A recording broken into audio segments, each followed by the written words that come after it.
Dallas Arcand here with a little DIY business for you. So this is my version of millionaire mindset. In case y'all wondering about the background of millionaire mindset, it all started with my daughter back when she was in high school. She had some bullies kind of bother her about not only being indigenous, but being, well, and to them, we appear poor, some of us, even though there is, in fact, some of us that are, you know, I guess would be considered middle class, if you may. Now, with that said, the millionaire mindset came from, I told my daughter one day, you know what, we're indigenous.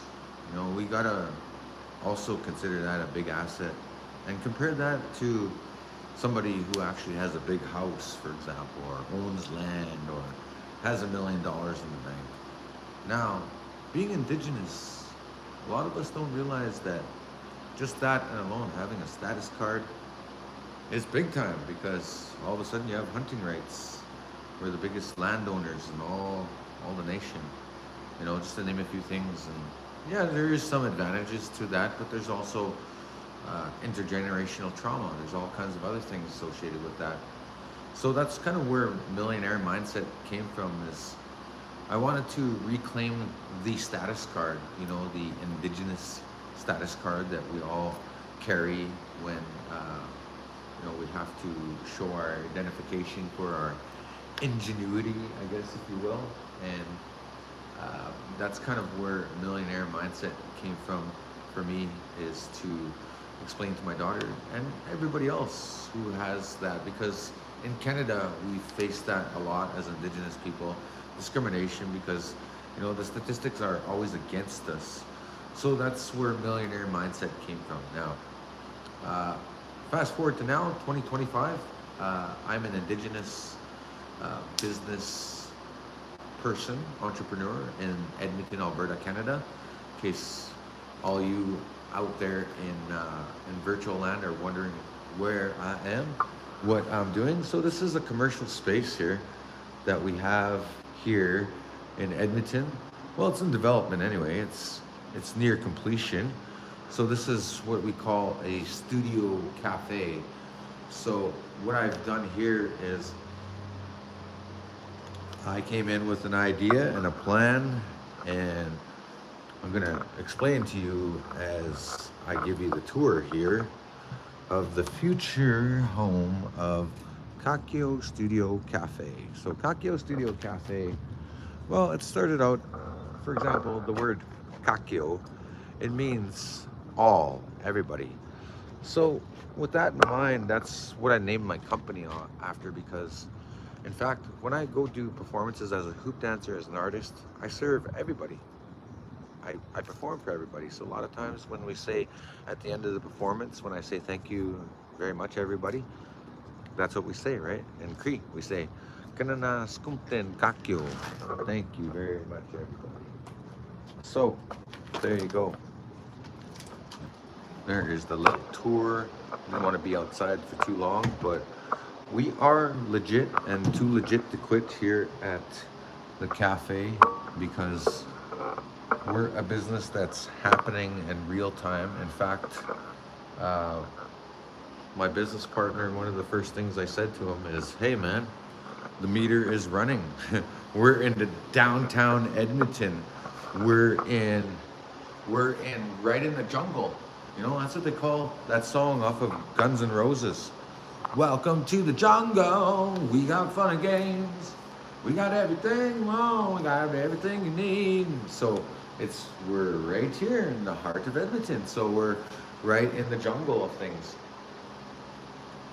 Now I'll get to the DIY part that I wanted to share, and the educational part of this video today was I am how I got into this whole DIY thing. First of all, I consider myself to be a DIY hobbyist.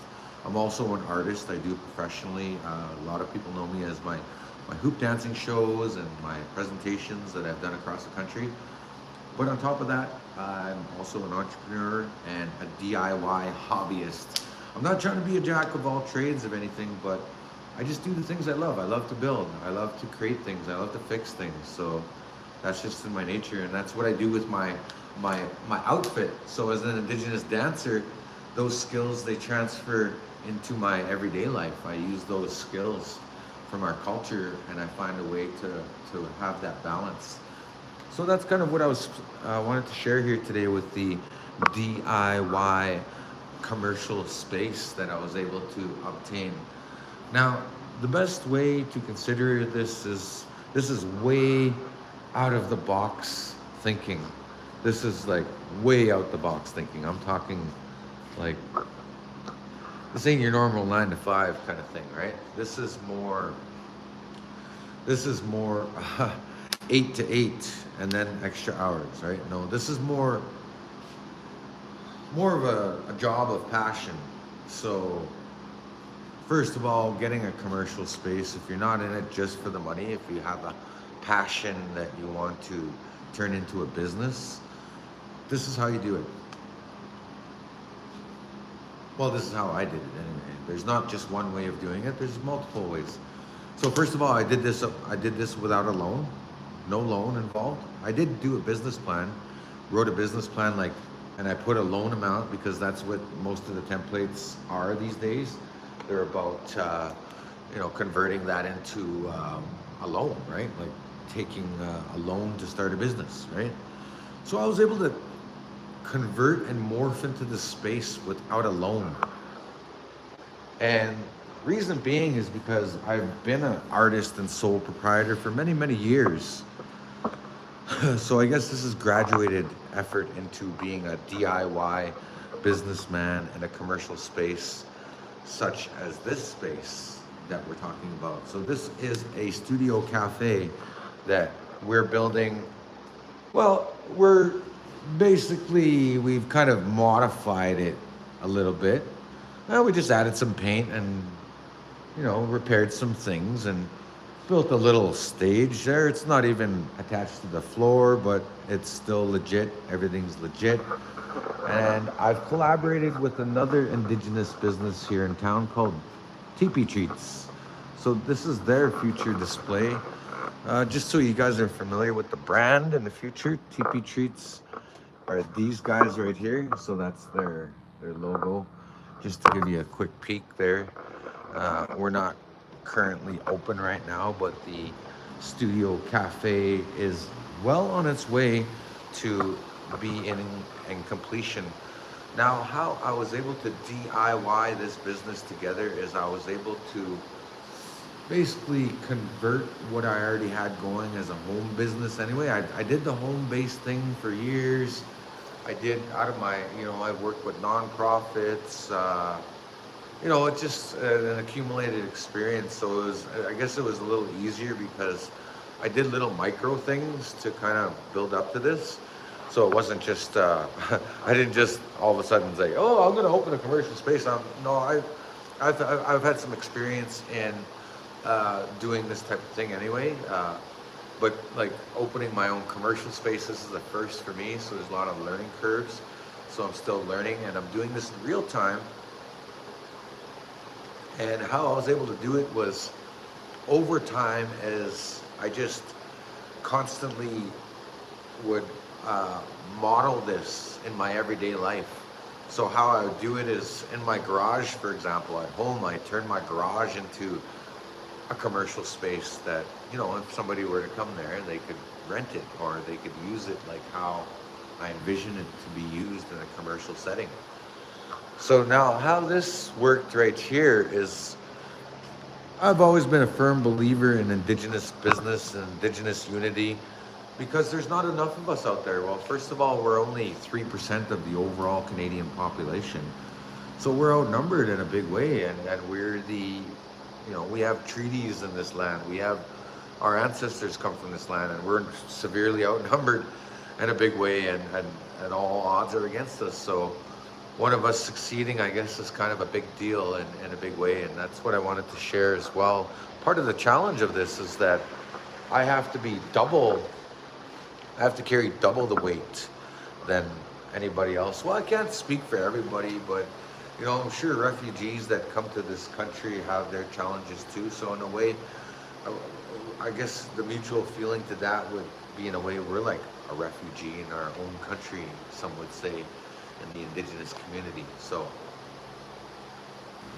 succeeding in Indigenous business and downtown mainstream Edmonton, non-finance, by the way. Oh, and this is one of my co-workers here. We collaborated. This Ned. Yeah. Cam's here. Okay. Yeah. I'm just gonna finish up. So this is the commercial space for Kakio Productions Incorporated.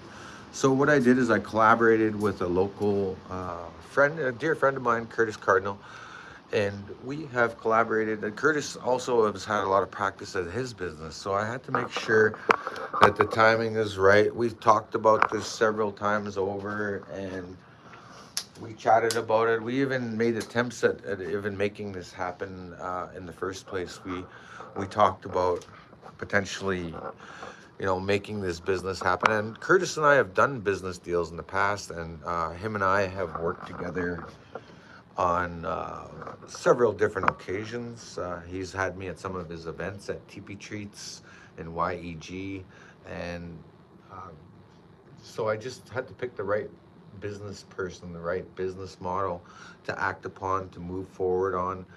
And that's the other thing too. So it's just finding that natural, organic motion that gets you into this. Now, the business loan, to me, that was more of a barrier that I don't know if I wanted to break through that, because breaking through that is like all of a sudden you go through so much energy and challenge just to push through that threshold just to get you even started, to even rent a place. And what could happen is, and that is, if you don't act fast and get that business loan right away and you don't have the money to finance it, then that business deal can there's less leveraging.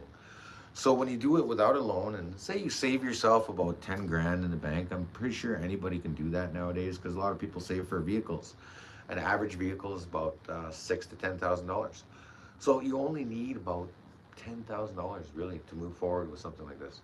Now, so far, this has cost me a little bit more because I've had to carry my friend Curtis along, and this like I don't mean that in a negative way or bragging way, but I mean sometimes that's what you have to do to make business deals happen. Is if you have a little bit more resources, then you and your partner can work together and leverage the deal and appropriate it and propagate it properly. So, as my manager Eddie would say, Eddie has been one of my greatest teachers as well. So I've been training in this field and learning.